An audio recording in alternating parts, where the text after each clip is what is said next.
Selkirk is steeped in history, and it's a common riding. They ride their common, and these common lands were given to Selkirk way back in 1113.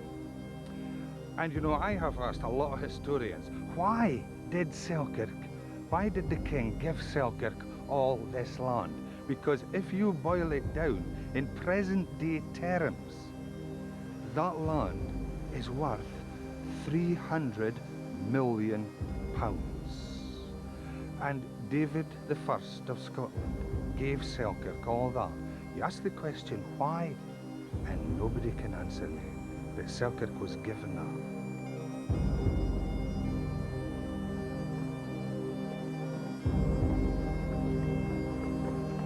Near where the Ettrick joins the River Tweed, the riders splash into the current for the second and last time. The town is in sight and their supporters wait to welcome them. The long riders are almost home. In a last flourish, made every year since common ridings began, they clatter up the old toll road, chased on by the cheers of the crowds. Russell Grieve can hear them echoing down the generations as he canters on up the long winding hill for home. The chances are that the standard bearer will have waited a long time to carry the borough flag, sometimes 13 or 14 years.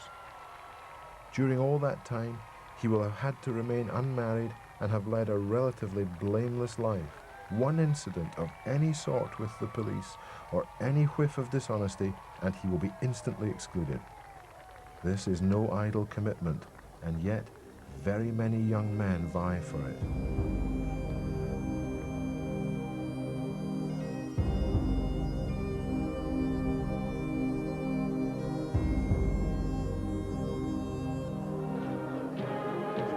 Have a nice day.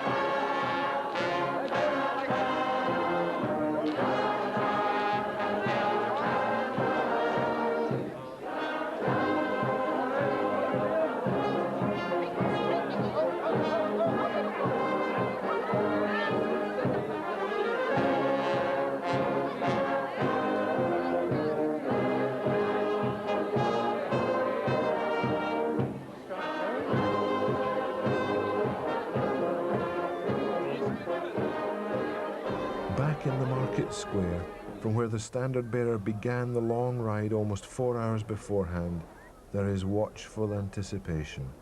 A large platform has been built and it will form the stage for the last act of the Selkirk Common Riding.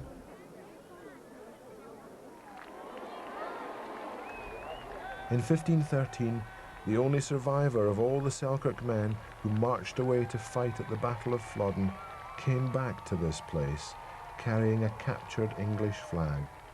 As he staggered, exhausted through the South Port, he was recognised by the waiting women and old men as one of the Fletcher brothers. Either in an act of angry defiance or mute hopelessness, he waved the English banner above his head. Since then, flags have been at the core of the Selkirk Common Riding. Each of the Selkirk craft guilds carry their flags into the marketplace, surrounded by a press of their supporters. In other parts of Britain, parents set up insurance schemes to pay for the education of their children. In Selkirk, a unique policy becomes payable if a son is chosen to carry the borough flag. Through that simple device, the common riding stays in the hands of ordinary people, and not just the minority who can afford it out of their own resources.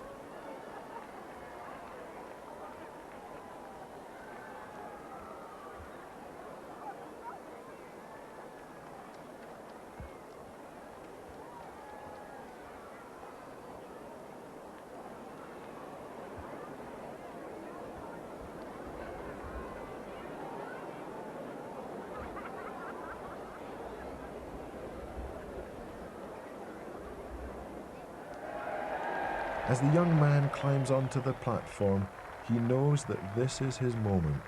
There are no supporters up there, no one to help him. Months of practice, the long ride in the morning, all of them culminate in this.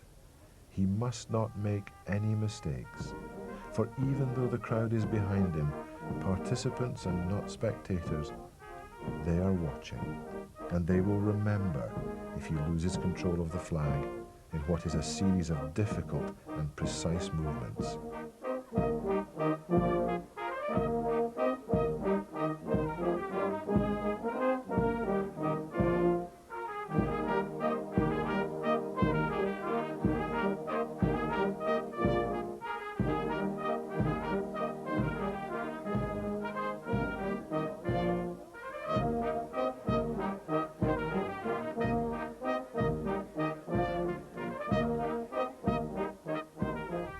But this year, it is flawless.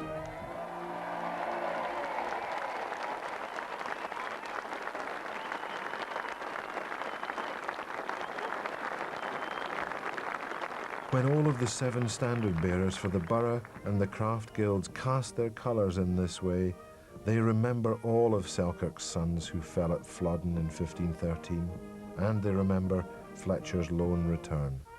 He carried a flag captured from the Cheshire town of Macclesfield, and in the 1920s they wrote to Selkirk to ask respectfully for it to be returned.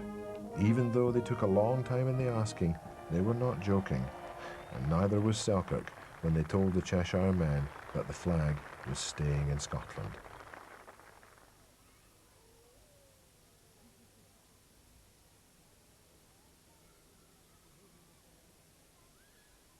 At the end of the ceremonial on the platform, there is a silence in the market square when the town remembers its dead, not only at Flodden in 1513, but before and since then.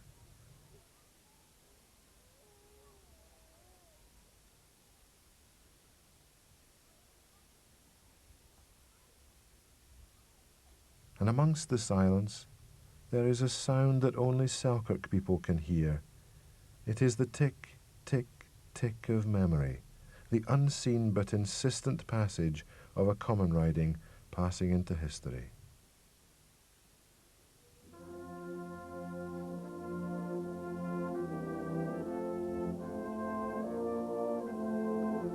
Selkirk understands itself best on common riding morning. Standing beside the crowds in the market square are the ghosts of generations long vanished into the darkness of the past. Everyone who takes part is coloured by these ancient traditions. They feel that they belong, and belong to something immortal and beautiful, simple and real. Their sense of where they stand in time and place is made pungent and vivid by the unself-conscious joys and sadnesses of the morning.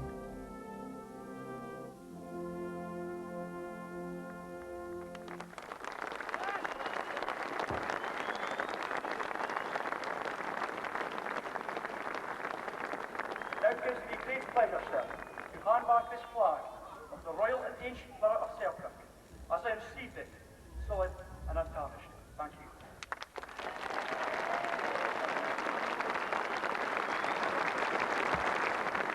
Standard Bearer Grieve, it gives me great pleasure to receive back the flag of the Royal and Ancient Borough of Selkirk in the same condition you received it, unsullied and untarnished.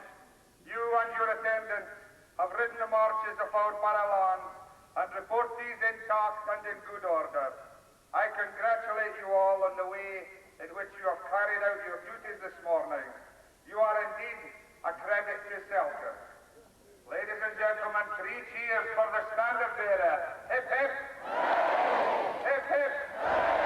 Hip hip! 3 cheers for the Royal and Ancient Borough. Hip hip! When people in Selkirk consider their common riding, a favourite remark is that we come from nothing small. And they are right.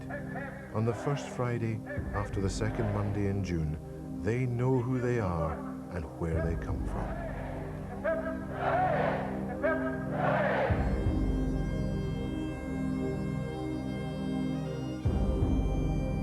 I love this countryside. I mean, this is the heart of Ettrick Forest. And I feel that when God made this borderland of ours, he made it so beautiful that he said to us, you must fight for it, you must endure for it, and we did. This land here was known as the debatable land centuries ago. It's the border. Scotland only has one border, and it was the debatable land. It was fought over for centuries, and it's hollow with graves. There is scarcely a stone, a blade of grass, a patch of heather that is not stained with blood, blood of centuries of warriors.